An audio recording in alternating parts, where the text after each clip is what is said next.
इकरा Urdu news में आपका खैर मकदम है। मैं हूं हैदर अली। जैसे जैसे बंगाल असेंबली चुनाव अनकरीब आता जा रहा है, बंगाल में सियासी सरगर्मियाँ तेज होती नजर आ रही है। बैरकपुर के तृणमूल एमएलए शीलभद्र दत्तो के ऐलान के बाद कि वो अब बैरकपुर असेंबली हल्का से तृणमूल के उम्मीदवार की हैसियत से इलेक्शन नहीं लड़ेंगे, तृणमूल में रहकर काम करेंगे। इस खबर के बाद तृणमूल पार्टी के अहदेदारान ने गुज़श्ता कल पीके की टीम को शीलभद्र दत्तो से मुलाकात करने भेजा। इसके बाद रियासती वजीर खुराक ज्योति प्रिय मल्लिक शीलभद्र दत्तो के रिहायशगाह पर पहुंचे। उनसे क्या बातचीत हुई, आइए सुनते हैं शीलभद्र दत्तो ने क्या कहा।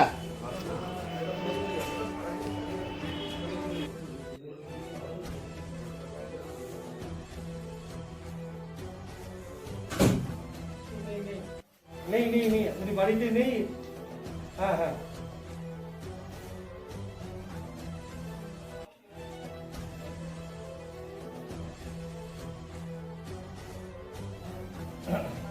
না না না না না না পারিবারিক কাজে একটু বাইরে রয়েছে।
আছে দলে তো আছে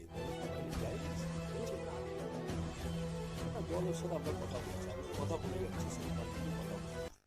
ভোট থাকলে নিশ্চয়ই খুব পছন্দ করবো, দল দায়িত্ব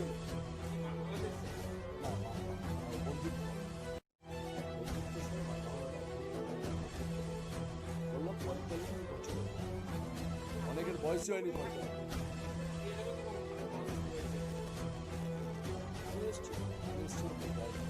যেদিন অপারেশন করতে গেল তার আগের দিন আমি রাস্তাঘাটে তার আগের দিন দেখা দিন আগে দেখা,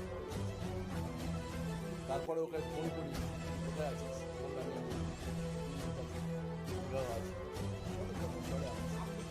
ইচ্ছা করে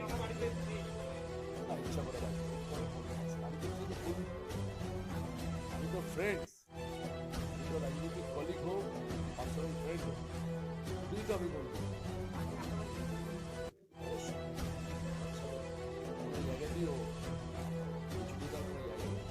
আছে তো থাকবে, মানে কি আছে তো থাকবার, আবার কি বলছে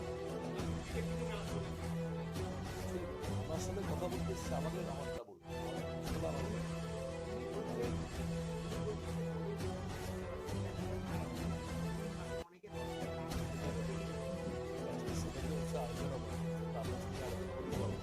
দলের আভ্যন্তরীণ ব্যাপারে তো আপনার সাথে কথা বলতে পারবো না, দলের আভ্যন্তরীণ দলের আভ্যন্তরীণই কথা বলবো, দল নিয়ে কথা বলবো, আমি দল নিয়ে কথা বলতে আসবো, আমি যে পার্সোনাল জানি শরীরটা কেমন, এই জন্য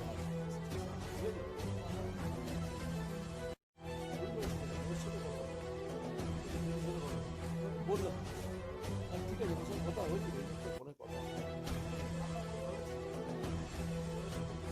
বলেছে, আপনাকে বলবো আমার পার্সোনাল লাইফ আছে, আপনার পার্সোনাল লাইফ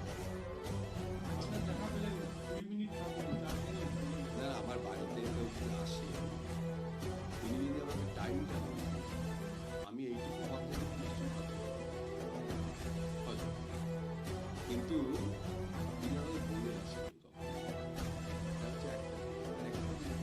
রাজনৈতিকভাবে এই ফটো সেশনের কি ছবি তুলতে বলে হাসি হাসি এটা কি এখন জেলা সমাজ তিনি তো সবটাই জানতেন, আজকে কারোর নামে বিশেষ করে দোষারোপ করছেন, তার সাথে আর যদি লড়াই থেকে থাকে, আমি ধরে উত্তম মানে সে বলেছেন, না আমার তো মনে হয় উনি দায়িত্বটা এড়ানোর জন্য আরেকটাকে বড়ি বকরা বানানোর চেষ্টা করছেন। সমস্যা কি জানতে, সমস্যা যা আছে উনি অনেক ভালো জানেন, তা উনি জানেন বলেই তো এটা বলেছে, আমি তো ওনাকে বলিনি আজকে, আমার বাড়ির লোকও নিশ্চয়ই সমস্যাটা না, সমস্যা কারণ উনি তো বললেন ওনার সমস্যা, উনি তো তাহলে জানেন সমস্যা, তাহলে উনি মেটান। আমার কথা হচ্ছে উনি যদি জানতেন সমস্যা কোথায় তাহলে তো ওনার মেটানো উচিত ছিল। আমি তো বলিনি কোনো এই সমস্যা, এবং আমি দাঁড়াবো না বলেছি, আমি তো কারোর বিরুদ্ধে কারোর পক্ষে কোথাও কিছু বলি। উনি হঠাৎ নিজে থেকে এটা তুললেন কেন? তো ঠাকুর ঘরে আমি তো কথা খাই, উনি এটা তুললেন কেন আমি তাহলে বুঝতে পারি। আর তুলেছেন তাহলে উনি এতদিন কি বলেছেন? উনি আজকে বলেছেন আমরা 45 বছরের বোধহয় নিশ্চয়ই ছাত্র